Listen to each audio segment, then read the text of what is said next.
Donc cette nouvelle vidéo sera focalisée sur l'oscilloscope, sur sa prise en main et à quoi ça sert. Donc un oscilloscope, c'est fait pour mesurer des tensions. Là, en l'occurrence, c'est un oscilloscope à deux voies, donc vous pouvez mesurer deux tensions. Et c'est essentiellement fait pour faire un affichage de l'évolution de signaux en fonction du temps. Donc, pour correctement afficher un signal à l'écran, vous allez devoir régler deux choses. L'échelle de l'axe des Y, l'axe vertical, euh, l'axe des tensions. Et donc, pour une voie particulière, vous allez régler le calibre en tension de manière à occuper le maximum de l'écran pour avoir la mesure la meilleure possible. Et donc ce réglage, il est indépendant pour chacune des voies. Donc vous avez deux réglages de calibre en tension pour le canal 1 et pour le canal 2. Donc les signaux étant récupérés sur ces connecteurs qu'on appelle des connecteurs BNC et qu'on verra dans une vidéo à part sur le câblage de l'oscilloscope avec d'autres appareils. Un point important par contre, c'est que les deux signaux que l'on mesure, les deux tensions que l'on mesure sont référencés par rapport à un point commun sur le circuit. Donc ce qu'on appelle la masse. Les deux voies sont à masse commune. Si on mettait un ohmmètre entre les deux armatures métalliques des deux connecteurs, on trouverait 0 ohm parce qu'elles sont reliées l'une avec l'autre. Donc, si on veut mesurer deux tensions qui sont totalement découplées l'une de l'autre, il ne faut surtout pas le faire directement avec un oscilloscope, sinon on fait un court-circuit et le court-circuit passera par l'appareil lui-même et vous risquez d'endommager ou de totalement fausser les mesures. Ça dépend de la puissance du circuit dans lequel vous allez insérer l'appareil de mesure. Donc là, en l'occurrence, donc on verra dans une vidéo à part qu'il y a un fil qui manque et que ce fil, ici, précisément, n'a pas de raison d'être présent parce que la connexion se fait dans l'appareil lui-même. Et donc, en ce qui concerne le réglage de l'axe horizontal, l'axe des temps, vous avez un bouton de réglage de base de temps. Et donc, les informations s'affichent en bas de l'écran. En fait, hein. Vous avez le calibre en tension pour la voie 1 qui est de 1 volt par carreau. En fait, vous avez des divisions sur l'écran. Vous avez 8 carreaux en vertical et vous en avez 10 en horizontal. Donc, en vertical, 1 volt par carreau par division pour la voie 1 et 2 volts par carreau par division pour la voie 2. Et au niveau de la base de temps, là, vous voyez 250 microsecondes ou 100 microsecondes. Donc, quand je tourne le bouton, donc, vous avez l'indication de à quoi correspond une division ou un carreau en horizontal. Donc là, en l'occurrence, c'est 250 microsecondes. Et donc, vous pouvez voir que la sinusoïde, les deux sinusoïdes que l'on observe, elles ont une période qui est de un peu plus de 2 carreaux. Donc là, par exemple, si je change la fréquence du signal, donc là, je suis en train de changer la source d'alimentation du montage, j'arrive à avoir une période qui dure exactement 2 carreaux, c'est-à-dire 500 microsecondes, à peu près en tout cas. Là encore, pour améliorer la précision de la mesure, on a intérêt à dilater au maximum à l'écran en réglant la base de temps. Donc la période qui fait à peu près 500 microsecondes, ça correspond à une fréquence de 2 kHz. Et en fait, si vous regardez l'afficheur qui se trouve là, qui clignote un peu, je ne sais pas si vous le voyez bien à l'écran, 2016 Hz, c'est la fréquence du signal qui est généré par le générateur qui se trouve là, qu'on appelle un GBF, générateur de signaux basse fréquence. Donc voilà pour le réglage de base. Maintenant, il faut bien voir que l'affichage que l'on a là, c'est un affichage qui est rafraîchi en permanence parce que l'oscilloscope est capable d'afficher un signal périodique stable à l'écran. grâce à une fonction qu'on appelle le trigger. Donc, dont le menu est sur le côté de l'oscilloscope. Donc, comment on fait l'oscilloscope pour toujours redessiner les sinusoïdes les unes par rapport aux autres, période après période?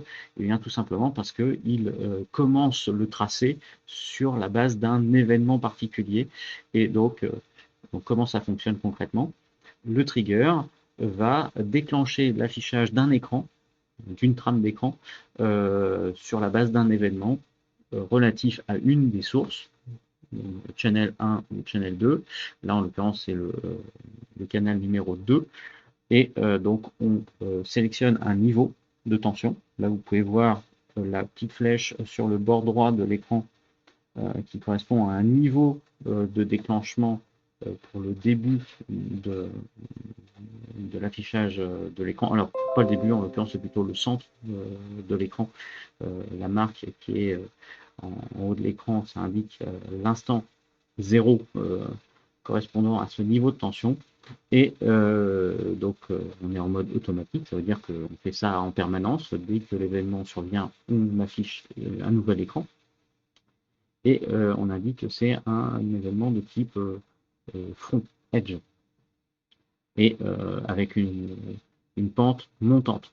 Donc l'événement, effectivement, la tension que l'on considère comme étant le seuil de déclenchement est franchi en montant à cet instant-là.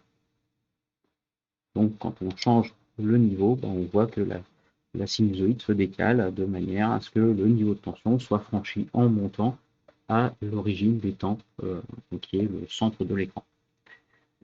Et donc si on change le fond montant en fond descendant, ben, on voit que la sinusoïde, toujours la même, mais elle franchit le même seuil, mais en descendant, comme ceci.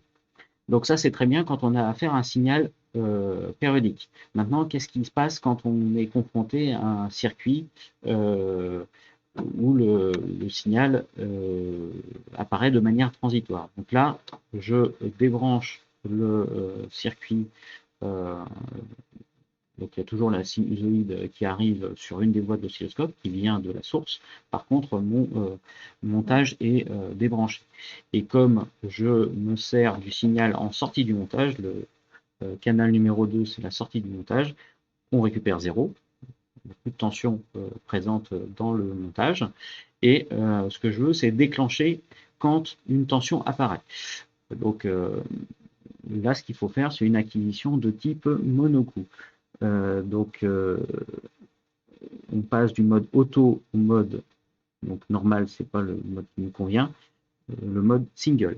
Donc, quand on est en mode single, là, vous pouvez voir que l'oscilloscope est en attente d'un événement. Et quand l'événement va survenir, il va faire l'enregistrement d'une trame d'écran. Donc, en l'occurrence, on est sur le calibre 100 microsecondes. Donc, vu qu'il y a 10 divisions, il va enregistrer pendant 1 milliseconde ce qui se passe sur les deux voies de l'oscilloscope et il va l'afficher. Et une fois que ça sera affiché, ça sera figé.